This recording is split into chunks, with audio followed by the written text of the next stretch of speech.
Yep. Okay, you're good to go. Thank you so much.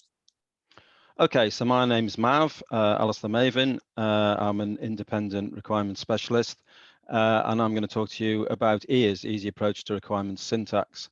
I've called it an introduction to EARS because it's 45 minutes or thereabouts, so it's obviously just giving you a flavour of what EARS is. I also provide training, coaching and consulting in EARS, which I'll talk about briefly later as well.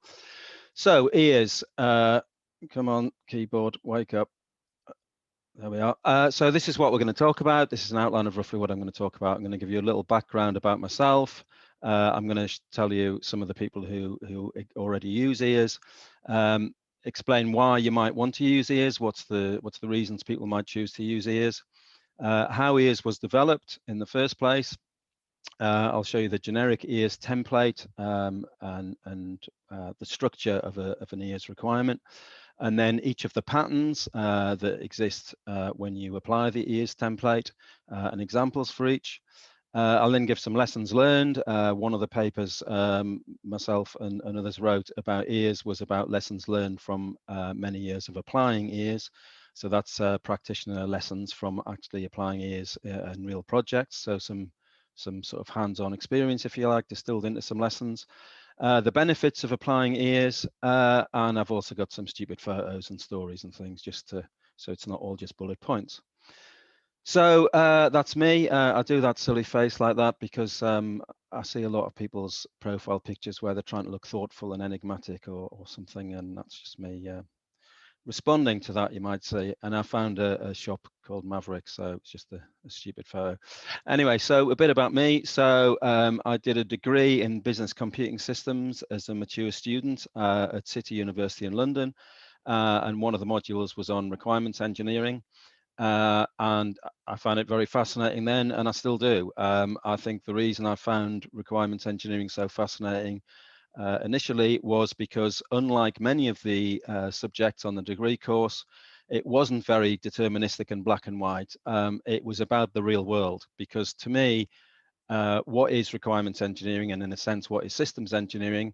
It's the journey from thoughts in people's heads to working systems, from something very cloudy and unclear and with contradictions and conflicts and lack of clarity, all the things that humans do.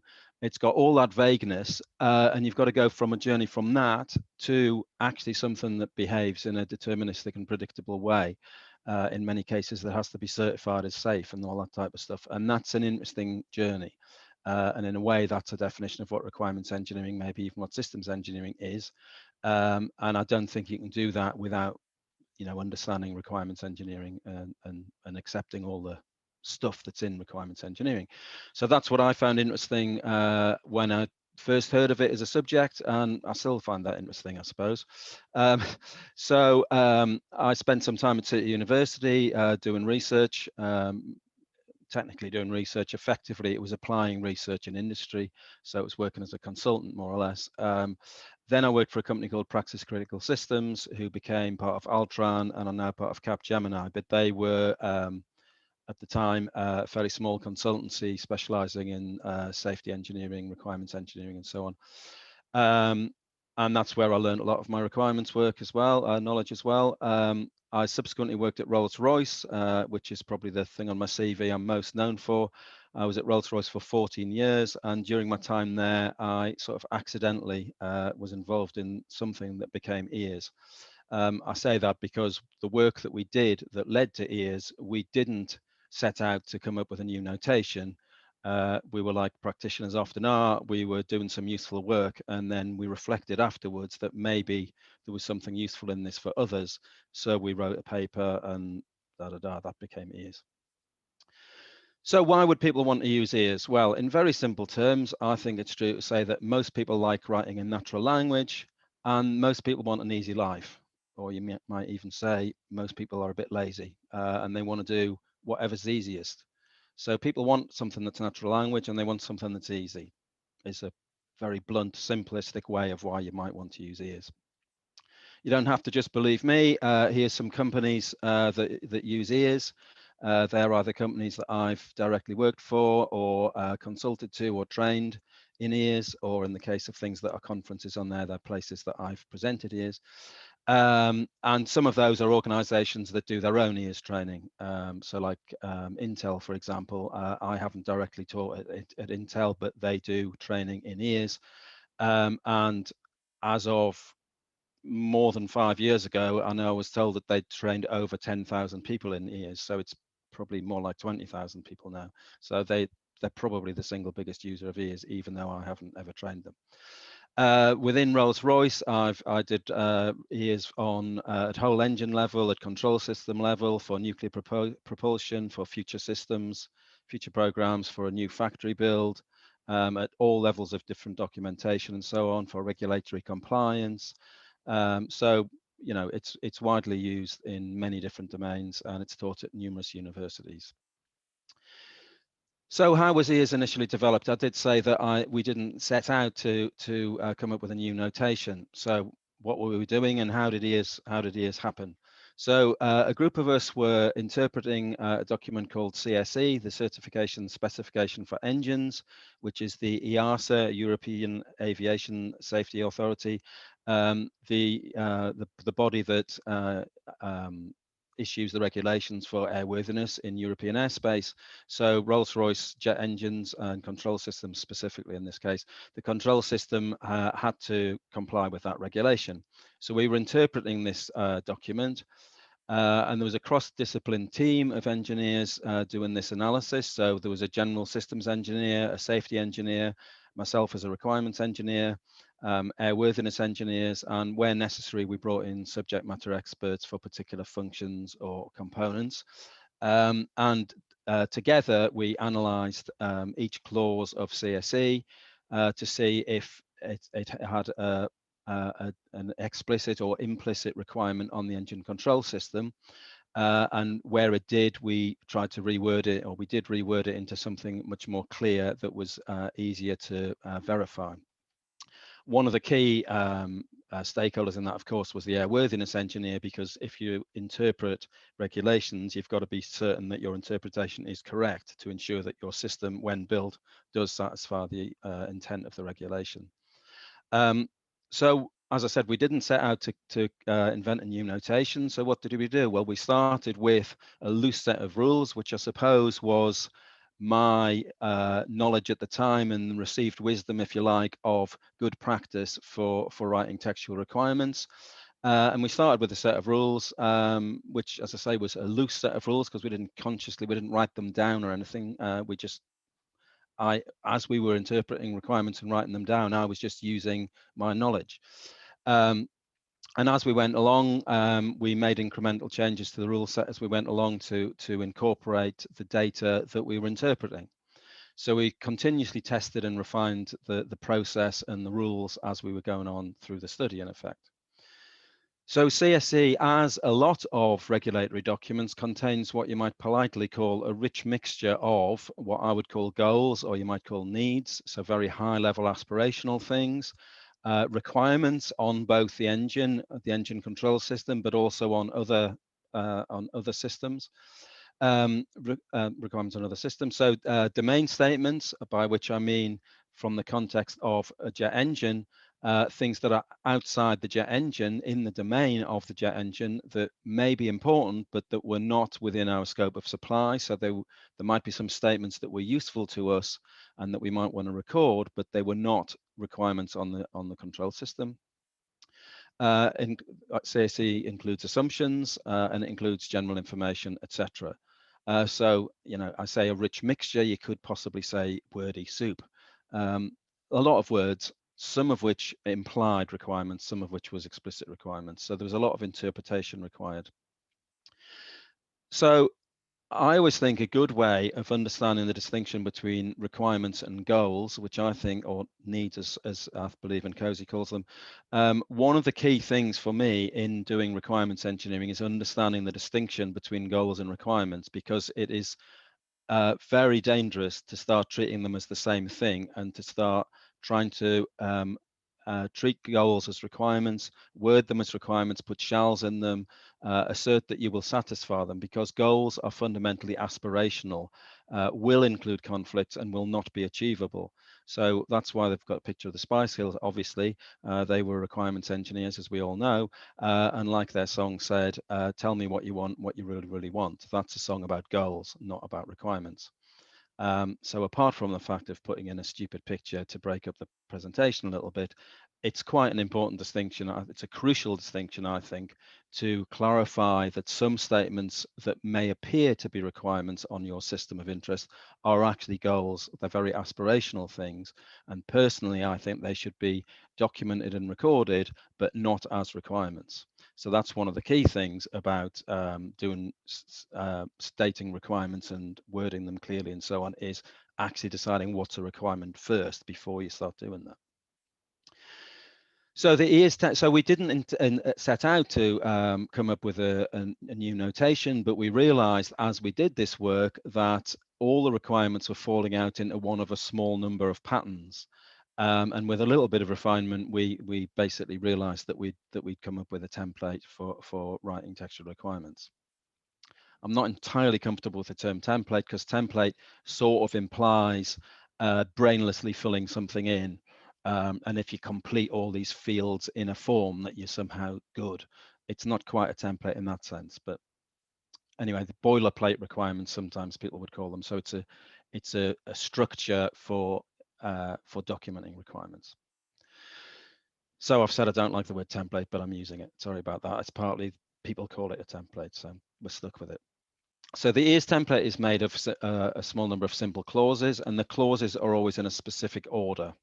And that order is very close to temporal logic, to the order that humans would naturally think of things in the sort of time order in which things occur. So it's close to general logic and how people might apply that type of thinking. So that's one of the reasons that it's intuitive and people find it fairly easy to adopt ears, is because it's natural. It's the way people would express things clearly anyway. So it has ears as an underlying rule set governing what's mandatory and what's optional for the different requirements patterns. And when applying the ears template, the resultant requirements fall out into one of a small number of patterns, depending on which of the clauses are used. But the clauses are always in the same order, even though some of them may not be used in some instances of a requirement. So this is I'm explaining now how I'm going to unpack ears for the purposes of explaining it in this presentation. So this isn't really a formal part of ears as such. It's just a way of explaining ears. So I'm using triangle brackets to denote a clause, and bold. Anything in bold is a mandatory clause for that ears pattern, and normal font is an optional clause for that particular pattern. And then I use superscripts to map between the generic examples and the generic template and the examples, just so you can see how the clauses map between the two. So as I say, that is really just as an aid, visual aid to explain ears here. You don't actually use that when you're actually applying ears typically. And there's a sort of cardinality, I suppose. Part of the rule set of ears is that each requirement must have 0, 1, or many preconditions. I'll explain what preconditions are in a moment. It's fairly intuitive probably to most people on the call, but of course I'll explain what they are. So there don't have to be preconditions, but there can be, and if there are, there can be 1 or more than 1. There can be 0 or 1 trigger. You cannot have more than 1 trigger. I'll explain a bit more about that in a moment as well. 1 and only 1 system name, so there must be a system name, and within ears it's a rule that the system name must be explicit, so it shouldn't just be the system shall, the system must be explicitly named. There's numerous reasons for that. One of them is that requirements are reused, typically can be copied and reused in different places, and you need to know what is the system that's responsible for that system behavior. And another thing, it's about the requirement being balanced and written at the correct level. If the system name is explicit and the conditions that initiate a requirement must be detectable by that named system, and the system response that is part of that system requirement, that system response must be achievable by that system. So by explicitly naming the system, it sets the level of the requirements that the preconditions must and trigger any trigger must be detectable by that named system, and the system response must be achievable by that named system. So it means your requirements are at the correct level and balance. And requirements can have one or many system responses. So the system must do something when it becomes active, and it can do one thing, or it may need to do more than one thing. If it has to do more than one thing, then there's two system responses. So the generic system is syntax some people find this very generic and a little abstract. So the specific examples on the following slides might make it easier for some people, depending on how your mind works.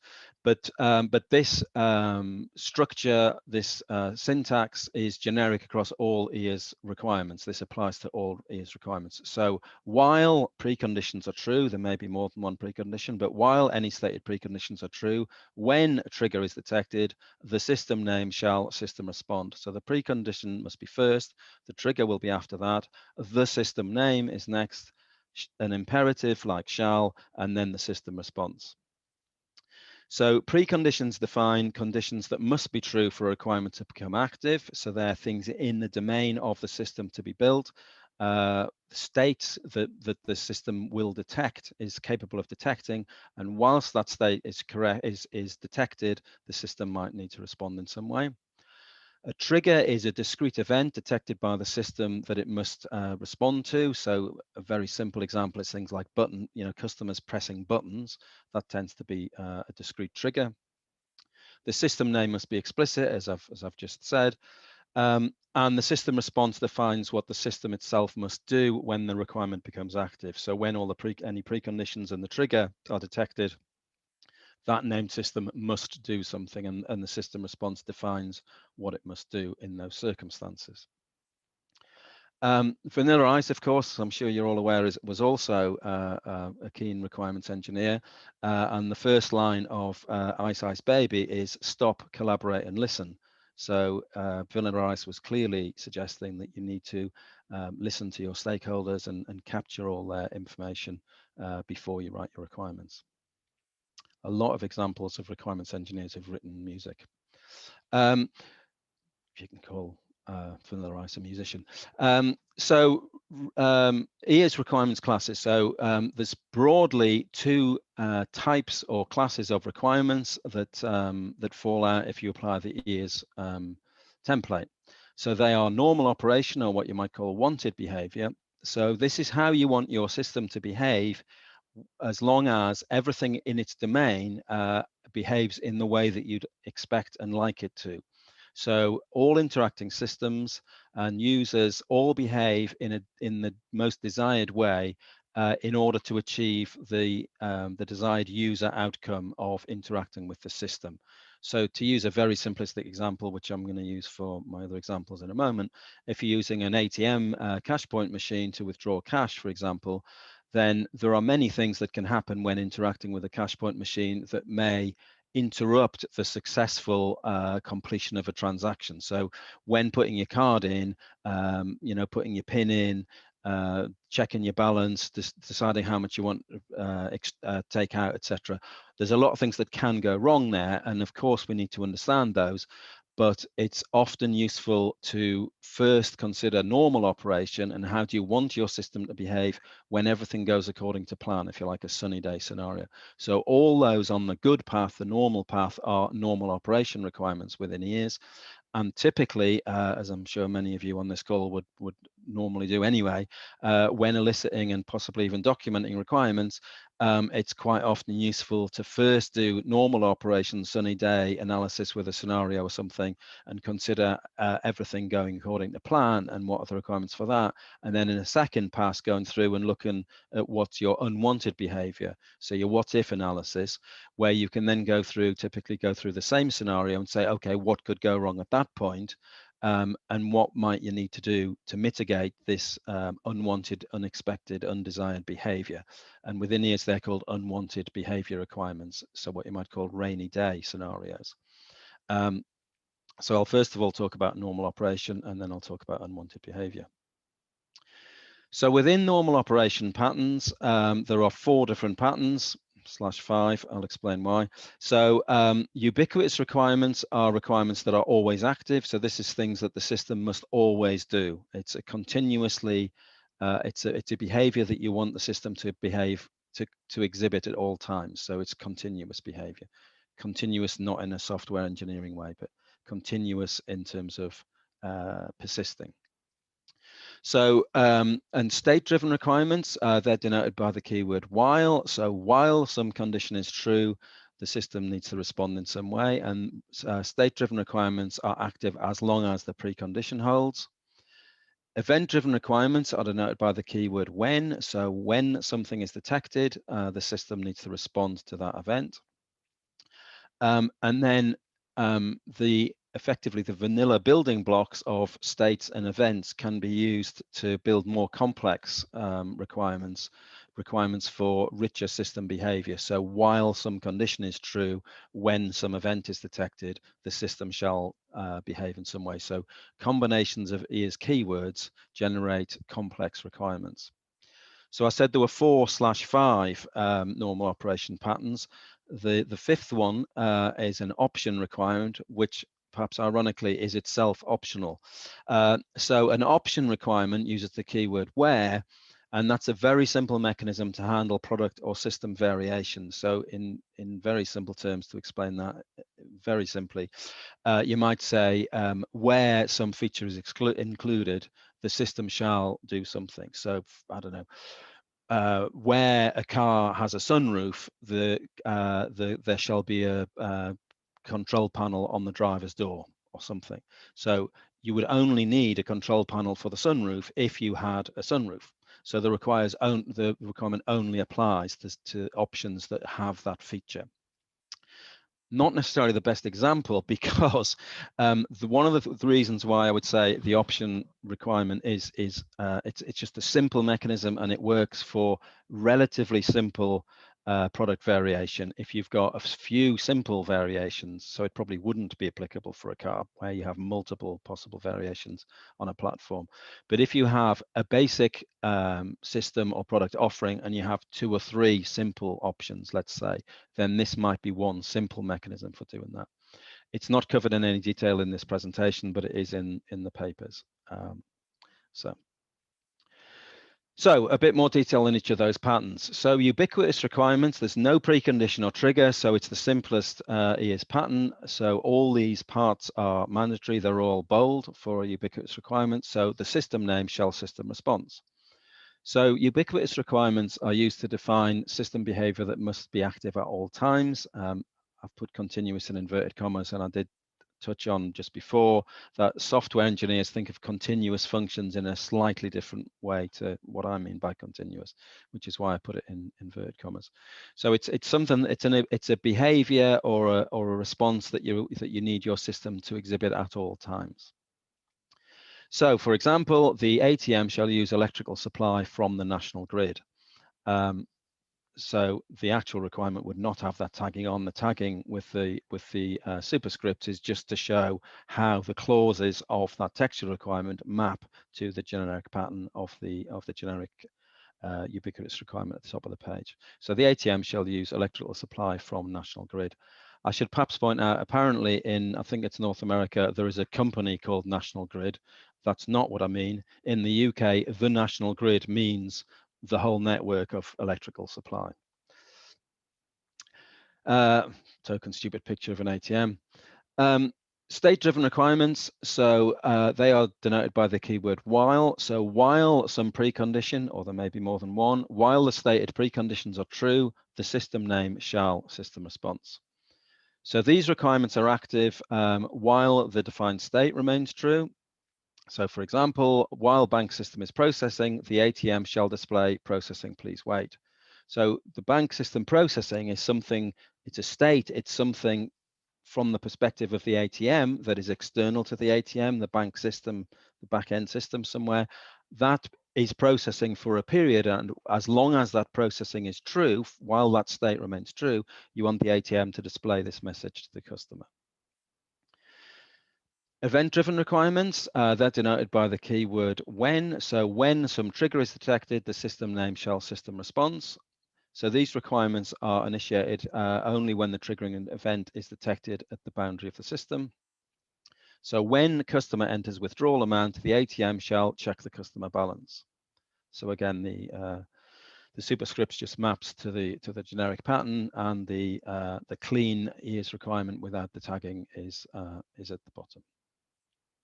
So complex requirements use combinations of EARS keywords. So while precondition, when trigger, the system name shall system response. So while a transaction is in progress, when cancel is pressed, the ATM shall return the card and display, please take your card. So there's an example of a system response that requires the system to do more than one thing. So this requirement, as stated, is saying that while the transaction is in progress, if that state is true, that precondition is true, when the event cancel button being pressed, when that's detected, what do you want to do? Well, you want the named system, the ATM, to do something. The ATM shall. You want it to actually do two things. You want it to both return the card and display that message. So the and the two-part system response is acceptable in EARS as long as it is always true that when you get that precondition and that trigger, you definitely want the ATM to do both things. If it's definitely got to return the card and display a message, then the actual response, what you want the system to do, is to do two things. So you can have two system responses within a requirement. Just another stupid picture of an ATM. I'll let people read that. It's complex. Clearly just a stupid picture, no more than that. So unwanted behavior requirements is, as I said, how the system handles anything undesirable, anything that's not on the happy scenario. So it's a general term to cover any undesired, unwanted, unexpected events, actions, states in the domain of your system. So things like failures and disturbances, any deviations from desired user behavior, any unexpected or unwanted behavior of interacting systems. So how do you want your system to respond to that? So an unwanted behavior requirement within EARS defines the required response of your system of interest to those unwanted external events and states. And it can be used with other keywords, other EARS keywords, to specify more complex unwanted behaviors. So the general pattern for an unwanted behavior requirement is while preconditions, there may or may not be preconditions, if trigger, then the system name shall system response. So an unwanted behavior requirement is a variation of the event-driven requirement. It's an unwanted event. The if then, so it's if comes before the trigger and then system response. And these are the keywords if and then, just is a very simple way for someone reading the requirement to see that this is a mitigation to that unwanted event. This is how you want your system to accommodate that unwanted event. So if the withdrawal request exceeds the balance, then the ATM shall display balance exceeded. There's an interesting one. Request $2,000. Sorry, we cannot proceed your request. You are drunk and you do not need to buy everyone in the bar shots. Remove your card. Okay, so some lessons learned. I said that there was one of the many papers I've written on EARS was co-authored by myself, a colleague from Rolls-Royce at the time, and a consultant colleague of mine from Finland and someone from Intel, all of whom had been at the time using EARS for 7 or 8 years, I think. So a combined, 25 years or something of EARS experience.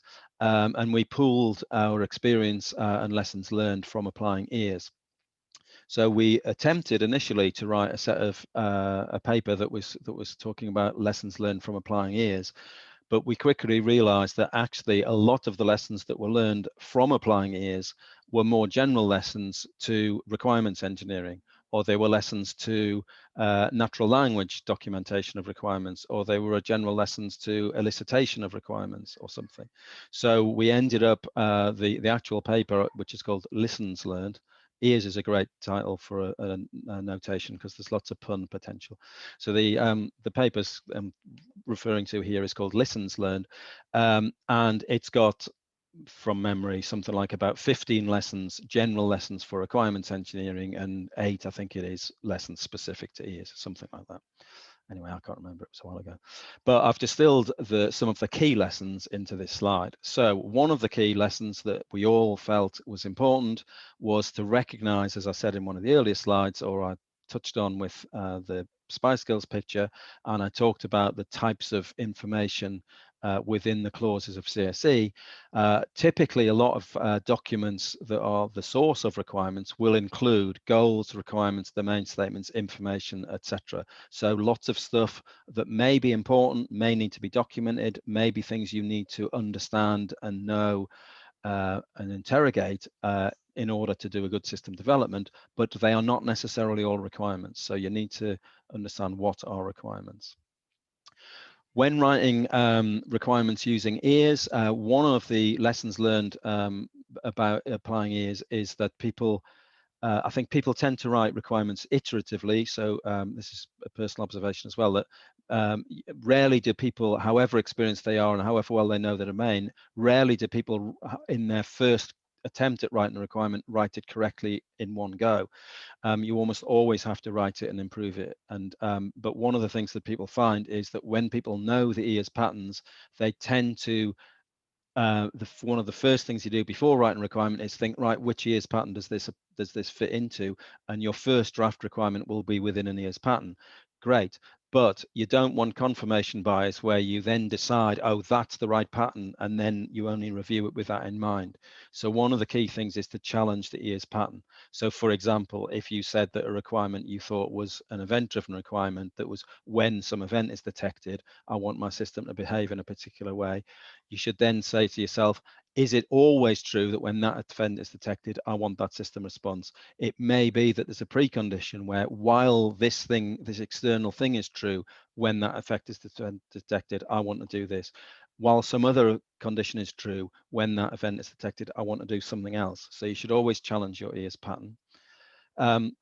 Looking for pairs doesn't always mean two, which is why I've put it in inverted commas. So for example, in the domain where we first developed ears, if you found a set of a requirement for something while in flight, you want something to occur, then it's natural to think, well, what about on ground? What would you need to do when you're on ground? If you've got a requirement for in flight, is there something on ground that you would need to do? If you've got something that says while the engine is running at idle, do something. Well, what about when it's running at low idle? What about running at a high idle? What about when it's at cruise? Does it need to do something there? So looking for balancing pairs or sets of requirements that complement the draft requirement you've written. Ears works very well alongside models. I just caught the very end of the previous presentation that seemed to be talking about synergies and links between models and text. One of the things about ears, I think in general, when doing requirements engineering, using multiple models to cross-check each other, and of course ears requirements, whilst they're textual, are still a model of some sort because the set of rules and they're following the rules of that notation, so it's still a model even though it's textual. There's the old thing that all models are wrong but some are useful. I think it's a bit of a cliched expression. I think another way of looking at it is that all models show some representation of reality. No model is completely correct because you choose what to include and what to exclude. It's one view on the world. So, and those different views can help, each view can help understand another a little better. So ears works very well alongside models. So things like scenarios, you can use scenarios to generate a set of ears requirements. But if you've already got a partial set of ears requirements, you can do a simple scenario exercise, attach your ears requirements to the scenario, and then that'll uncover some missing requirements. And ears maps very well to scenarios because events explicitly are used as triggers in the ears requirements. States might imply requirements that apply for part of a scenario and so on. Ears also works well with state charts and other sorts of models.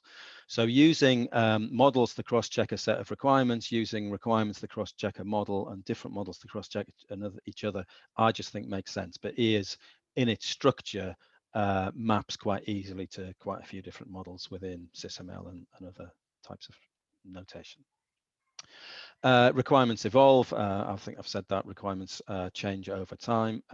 EARS is quite good at identifying where things need to be improved, because the clauses, the slots within an EARS requirement, if you've got a requirement and you know there's a precondition, but you're not quite sure what it is, it means you've got to go and find out what that should be. Or if you've got some system behavior that you know your system needs to exhibit, but you're not clear how and when that needs to be initiated, it means you know you've got your named system, you've got your expected system response that you're going to write something about, but you don't know enough about the conditions that are going to invoke that system response. So you perhaps need to do some work to understand the states and events that are likely to exist in the world, or relating to your system when it's built, that your system's going to have to respond to. So it uncovers missing information that needs to be populated, needs to be understood in order to write good requirements. I've probably covered that already. It was something that we all recognize, that doing your requirements elicitation in 2 passes, doing the wanted behavior and then going through again and doing the unwanted behavior, is an effective way of doing your elicitation and even documentation. You should question whether a requirement should be split. Sometimes if a requirement is difficult to fit into EARS, if it's becoming too long, if it's got more than one system response that are distinct and not like the one I said where you actively want something to do 2 things, it could well be that it needs to be split into more than one requirement. And all of the practitioners involved in that paper recognize that training alone is very good at getting people to write better requirements than they would do otherwise, but to really get the full benefit from EARS coaching, to embed the learning, get people to really apply EARS well, is very beneficial. That and more is in the paper called Lessons Learned. I refer to my ResearchGate page later, where all the papers I've written about EARS are freely available. So some selected benefits of EARS. Okay, so EARS reduces or even eliminates common errors typically found in natural language requirements. The first EARS paper, which is just called Easy Approach to Requirement Syntax, we identified 8 common errors typically found in natural language requirements, and in the set of requirements that we analysed and rewrote into EARS, again, this is from memory, I can't remember exactly, I think we eliminated 5 of those errors and significantly reduced the other 3, or maybe we eliminated 3 and reduced 5, something like that. But we eliminated some of those types of error, and we significantly reduced all of the others. And that's been found by numerous other studies that people have done in different organizations as well. There is no new notation or tool to learn. You can still write your requirements in JAMA, in DAWS, in Excel, in Word, in PowerPoint, on the back of a cigarette packet, however you do it. You can write your requirements using EARS because it is effectively a natural language notation. So, and you don't need to spend a lot of money on a tool with very expensive licenses. You don't need to send people on training courses. You don't need to send people on training courses in order to be able to read EARS requirements, because they're essentially natural language. Little training is needed. I offer a 2-day training course, which is a whole day of fundamentals of requirements engineering and a whole day of EARS. Essentially half a day of that is effectively training in EARS, but it includes the background stuff as well. So the core sort of teaching about EARS is probably an hour or 2, really, maybe an hour of teaching and an hour of classroom exercises, roughly speaking. And then the afternoon, half a day of the EARS day is about embedding the learning in the delegate's own domain. So people bring their own requirements from their own domain and then apply it to their own domain. So when they leave the training, they've actually applied EARS for real in their day job, if you like. So there's no learning curve when they get back to the office the next day. But if you've got people who are very experienced in requirements and already know about general requirements engineering, you can train EARS in as little as an hour. So, and you get a benefit from that. The resulting requirements are consistent in the way they're written, and they're universally understandable because they're essentially in natural language. They're consistent even if written by different authors, because everyone's following the same set of rules. Something that happens once people start applying is that requirements authors then start concentrating on the semantics. What's the meaning? What am I trying to capture in a requirement, not on the syntax? Because the syntax is given, you know how you're going to write your requirements. So you don't have to think about how you're going to write in terms of structure. So you're only needing to think about the meaning, which liberates a lot of brain power to think about what's important. Requirements are easier to review. Effectively, that's a result of the fact that they're simpler and clearer and more consistent. They're also easier to verify for the same reason. EARS requirements are fairly close to test cases in the way they're structured. Requirements are judged on merit, not on style. What I mean by that is because they're all written in the same style, it's the same format, it's just the content of the requirement that's judged when a project manager or a program manager or whoever reviews them. That may or may not seem obvious. I think that came to me when I saw a set of quote requirements being presented by different people on a project once, and this is a sort of almost an exaggeration, but the sales people, sales and marketing people, tended to have quite glitzy presentations and very optimistic statements that were masquerading as requirements. And then if you got people like, for example, safety engineers, the way they tend to use language, they're naturally cautious. They don't want to overclaim. So things that they would write would typically be much more pessimistic in the way they're written. So those sort of style biases are eliminated by if everyone's writing the requirements in EARS. Of course, that would be true if they all used any consistent style, but EARS is a consistent style that seems to be easy to pick up for different skill sets, different domains and so on. That's sort of relevant in a moment. That's I've got a 18-month-old child who loves his meat and he loves fruit, but he's not so keen on vegetables. So they are stealth vegetables that are cut up to be mushed down and disappear, so he doesn't realize he's eating vegetables. That'll become sort of relevant in a moment. So some more benefits of EARS. So EARS is especially useful for authors who have to write in English, but whose first language is not English. The colleague of mine who works at colleague from the conference circuit who works at Intel, she was telling me that she worked on a project once where there were, I think it was something like 25 different first languages, and a project she was working on, a global Intel project. And of course, they all have to communicate in English, and many of them found EARS to be particularly useful to make it easier to communicate. The clauses of EARS requirements identify missing information. I think I've already said that.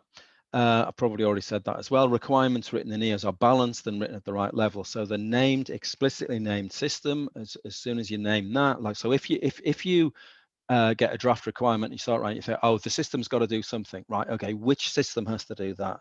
Okay, this named system has to have that behavior. Okay, can that named system achieve that behavior? Yes, the response is at the right level. Okay, what invokes the system to do that? These things. This state that we're going to detect and this event that we're going to detect triggers the system to do something, and that's what it's going to do. Okay, are they things that this system can detect? Yes. So if the things that initiate a requirement are detected by that system, that named system can achieve that system response, then the requirements are written at the right level. I've said that requirements work EARS requirements work well with models. Tends to promote black box systems thinking, because you're thinking about events and states and so on. You're thinking about the system from outside, from what inputs does this system detect and what outputs, what response is it going to do. You're not looking inside the box, so it tends to promote black box systems thinking. It's an effective bridge between informal and formal. I talked about why I fell in love with requirements engineering, because it's that journey from informal to formal. EARS really helps with that because it's fairly informal, so it's easy to pick up and you can express things very early in a system development using an EARS type structure, but it is formal enough that you can produce very specific, precise requirements using it. So it's a bridge between the informal and formal, and it is effectively stealth rigor. That's the slightly tenuous link to the stealth vegetables. Another way of spinning that, which I didn't put in a slide because it's not an analogy that everyone would like, is I sometimes think that EARS is almost like a gateway drug to harder formal methods. So people who maybe lay people who are who are not interested in systems engineering or requirements engineering, or they don't enjoy writing requirements, or they're not abstract thinkers, they might not like this sort of thinking. They might not like UML, etc. But by applying ears, you're starting people on the journey to thinking in ways that would be useful for other more formal notations.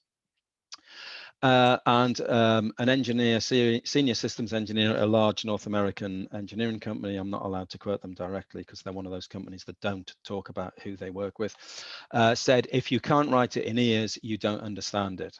So what he means is, if people, it was a quote that was relevant to someone saying they were unable to write what they wanted to in ears, and they were saying ears won't allow me to express what I want to express. And he countered that with, well, the reason you can't write it in ears is because you don't understand what you want to say. If you understood it well enough, and you understood the circumstances in which you want your system to respond, and you understood what you want your system to do when it becomes active, then you could write it in ears. So if you can't write in ears, you don't understand it. That's a bit of a plug, partly because I needed to have a picture. I did a presentation for RefSkew, a keynote for RefSkew, which is Requirements Engineering Foundation for Software Quality conference a couple of years ago. And I was arguing that the S in RefSkew should be for system, not for software, because requirements should be for systems, not for software. And I did it through the medium of Post-its. That's available if you search my name. S is for system, my name, in YouTube. You can see that video, just a bit of light entertainment. Okay, I've gone a few minutes over, but I'm just about there. So why use ears? Well, I said at the start, people like natural language and people want it easy. Well, hey, ears is natural language, ears is easy. And if you don't believe me, then all those people on the slide at the beginning, all the companies that use ears, perhaps might make you think it was worth considering. But also, perhaps you might like to know that the original ears paper, called Easy Approach to Requirement Syntax, which was in the conference, the IEEE conference RE09, it was voted the most influential paper at RE19. So each conference, they look back 10 years to see the papers from 10 years previously and which one had the most impact. Interestingly, I believe, this is anecdotal and I'm not certain, but I believe it's the only time an industry paper has won that, because the way they measure it is principally on citations. And obviously industry papers don't typically get as many citations as the research papers. But and if you're talking about ears, you need Spock. Spock would probably say that the adoption of ears would be logical. I can't think of a better recommendation for ears than a fictional scientific character saying that ears would be logical.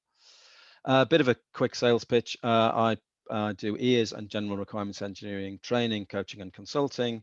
The ears and RE training that I do, the sort of typical package that I do is 2 days. So there's a day of fundamentals of requirements engineering and a whole day of ears, which includes practicing ears with requirements from your own domain. I've probably already said that.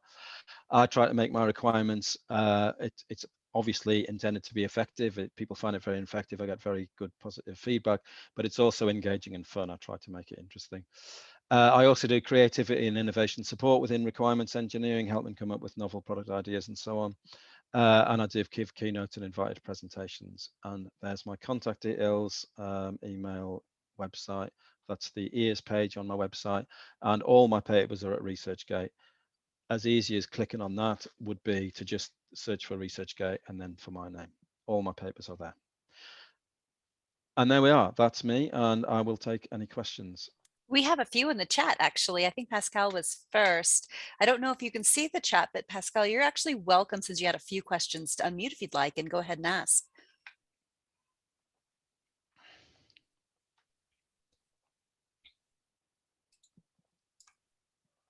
Okay. Let me see if I can find his first. Hello? Oh, good. I'm glad you're there. Thank you. I didn't want to have to read that. Go ahead and ask your questions, please. Okay, so a few questions. I have it was mentioned the requirement verification, but I had a question about requirement validation. Is in here the means to contribute for requirement validation? Requirement validation in the means that to check that the requirements reflects the intent of the stakeholder needs? I would say the short answer to that is it undoubtedly helps with validation because the requirements are very clear and simple. So they're more likely to be, because they are unambiguous and have one meaning, it's much easier for someone to read it and say, yes, that's what I meant, or no, it's not. And when I say, yes, that is what I meant, or no, it's not, the no, it's not is actually really important as well. So the fact that an EARS requirement is so clear means it's much easier to tell if it's wrong. So it might be syntactically correct, it might follow the rules of EARS, but it was not what the stakeholder meant. And that's really important. So it actually definitely helps with it. And I actually think that is that statement I just made. It always worries me when you hear people presenting about requirements processes, and particularly people with tools that claim to interpret incomplete or vague requirements and make them correct. I've lost count of the number of times I've heard people say, here's a requirement, it's obviously badly worded, here's our tool will do something magic, this is what it means. Well, that's one possible interpretation of what it meant. That isn't necessary, and it might be syntactically correct, but it's not necessarily what the stakeholder meant. That can only be judged by the stakeholder. But yes, I think I've answered the question. So my question behind that is EARS formalisms a way to enable the requirements to be simulable, as it is formal, as it is introduced a formal way, so that should then enable by simulation presenting executable requirements to stakeholders to confirm if the requirements are representing what they want or not. Short answer, yes, definitely. It is amenable to simulation. There's a paper that I contributed to, not in a huge way, but I was involved in, called Just Formal Enough, which is arguing that EARS requirements are just formal enough to be used to simulate, and they're, by the sort of implication of the title, they are informal enough that they're easy for people to understand and express in the first place, but they are sufficiently formal that you can then do simulation from them. That's one example of where they've been used in that way. But I know numerous people who've done things with EARS to formalize them in those sorts of ways. One of which I'm working with at the moment, some of which I'm not really supposed to talk about, but yes, it has been done, it is being done, and it is certainly possible. Yeah. We have someone with their hand raised as well too. So if you don't mind, I'd love to give him an opportunity to ask a question. It's Francisco. Thank you very much. I think, and also for the nice talk. I confirm that I found the EARS very beneficial in my experience. I use it, and primarily for system requirements and functional requirements, I was able to use exactly the syntax and the rules proposed by this approach. Yeah. Differently, I had to tailor a little bit the approach when I had to deal with non-functional requirement, for instance, a requirement defining the availability of a system or stakeholders and business requirements. So I came to the conclusion that the applicability of this approach is primarily focused on systems and functional requirements. And my question is, if that assumption is correct, and if not, if you have any suggestion to how to apply this approach for this kind of requirement categories. Thank you very much. Okay. Okay, so when first developed, as I said, we didn't really set out to come up with a new notation, but then when we wrote a paper, effectively we were reverse engineering the notation that we developed, if you like. It was only stated that it was for system level requirements, high level system requirements. That's all we claimed for it.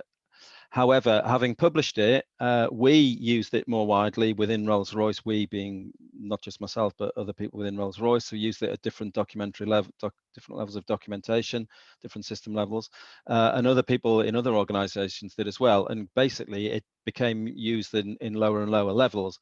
And although it was initially only claimed to be for system level requirements, in effect, it will work for any system, because what is a system? A system is whatever you call a system. It's your system of interest. So if you have a black box system and you're talking about the inputs and the outputs, you know, the requirements are about what Michael Jackson called the shared phenomena between the world and the machine.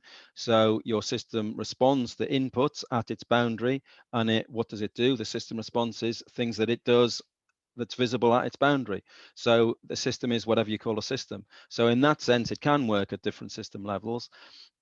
If you get too deep into software, then it doesn't necessarily work for all software requirements. Although, of course, in many ways, the structure and syntax of EARS is fairly close to pseudocode. So it still maps quite well to software requirements, but you can't necessarily capture all software behaviors in EARS, but it does work at many different levels, I would say. There were sort of several questions there. On non-functionals, most of the papers that I've written so far haven't explicitly talked about non-functionals. I would argue that some of the example requirements in some of the papers are non-functionals, but we didn't really address the issue of non-functionals, particularly in any of the papers. To address that, when I teach it now, I have a section on non-functional requirements. I believe that EARS can handle non-functional requirements, but it's not particularly captured in the papers. The very short answer to that, given that we haven't got much time, is that I use 3 measures of satisfaction that's basically taken from Tom Gill language. So plan, minimum, plan, and stretch from memory, something like that. So basically, many things that are non-functional, it's not a question. So like, you want it to be easy to use, or you want it to be quick response. They're not black and white, pass fail. So how fast is quick? And there'll be something that's the minimum you'll accept. There's a plan that you're aiming for, and then there's a fastest you'd aim for. So using 3 measures very simply. So there is a mechanism for doing that in EARS. You also touched on goals, I think, or high-level stakeholder wishes, I think was what you implied, goal type statements. I would say goals would not be written in EARS typically. Ron Carson put in the comment, we actually, I think, did have a dialogue on this a couple of years ago in one of our requirement working group meetings for non-functional requirements. So he's referring folks to our video for that past meeting, which I think is still on our requirement working group Connect site under general meetings. We are about out of time, so I wanted to give a huge thank you. I know this has been very busy time for you, and we really appreciate you putting together such a comprehensive, easy to follow, great Q&A presentation. I do want to give everyone an opportunity to take a bit of a break. So if you're done, I'm going to go ahead and stop the recording, if you're okay with that. Mav, are you okay if I stop? Yeah, that's fine. Yeah, of course. Yeah. Okay.